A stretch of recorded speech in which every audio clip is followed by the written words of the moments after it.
Salut, bienvenue dans le Petit Cercle, votre concentré de cercle pendant le Festival de Cannes. À mes côtés, ce soir, le transfuge, Frédéric Mercier. Salut Frédéric. Salut Augustin. Et notre ami Simon Rio, d'écranlarge.com. Salut Simon. Salut Augustin. À notre programme, ce soir, on commence par Roubaix, une lumière d'Arnaud Desplechin, qui a été présenté hier en compétition, inspiré d'un authentique fait divers. C'est le premier film policier du réalisateur de Rois et Reines. Léa Seydoux et Sarah Forestier incarnent un couple de toxicomanes accusés de crime par le commissaire Roche Dizem. Chrono.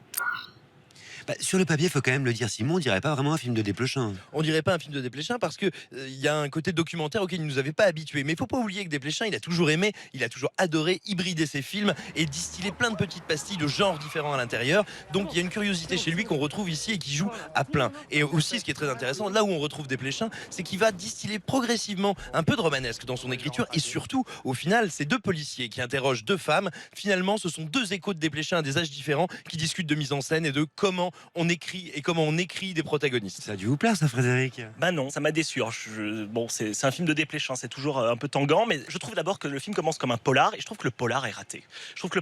On sent un polar un peu à la Simenon, on sent qu'on est un peu dans cette ambiance-là, et je trouve qu'en fait, il a tellement envie d'éviter le décor de Roubaix, de faire de Roubaix un décor, que la ville devient trop abstraite, et moi, à ce moment-là, je m'y perds complètement, ça devient un cinéma d'idées. Roubaix, qui est pourtant sa ville, Arnaud Desplechin. Oui, mais ça s'appelle une lumière et c'est ça le cœur du projet. C'est cette lumière qui fait que on démarre avec deux suspects, deux idées en fait, et deux suspects d'un meurtre particulièrement glauque. Et en fait, très paradoxalement, ce faux policier, parce qu'il n'y a pas d'enjeu de découvrir qui est coupable, va dévoiler l'humanité de ces femmes. Et c'est ça qui est incroyable, c'est qu'en réalité, derrière l'horreur, il y a une empathie qui est folle. Et ça, c'est Desplechin. Justement, Desplechin, on était habitué à, je dirais, à une sorte de richesse romanesque.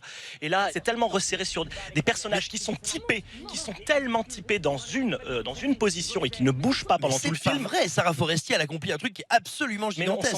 sent très bien quelle est la position, qu'est-ce qu'il veut faire avec elle, qu'est-ce qu'il veut faire avec Léa Seydoux. Et la lumière, est-ce que c'est aussi une lumière de cinéma, peut-être, Alors c'est d'Arnaud une Desplechin? pure lumière de cinéma. Mise en scène. Et là où moi je suis encore une fois très impressionné, c'est que c'est un Desplechin probablement les plus humbles, les plus discrets. Il essaie de s'effacer au maximum derrière son sujet, mais pas de se renier. Et la manière dont cette humilité et la grande force de son cinéma cohabitent, moi je trouve ça assez bouleversant. Oui, il y a des séquences, il y a des idées, il y a des moments donnés.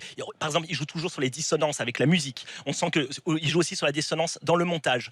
Mais malgré tout, ça ne donne jamais vraiment d'incarnation, moi, ce film. Merci Simon, merci Frédéric. Roubaix, une lumière d'Arnaud Desplechin avec Sarah Forestier, Léa Seydoux et Roche Dizem en compétition à Cannes, bientôt dans les salles. Nous, on se retrouve tout à l'heure pour un deuxième Petit Cercle. Pourquoi?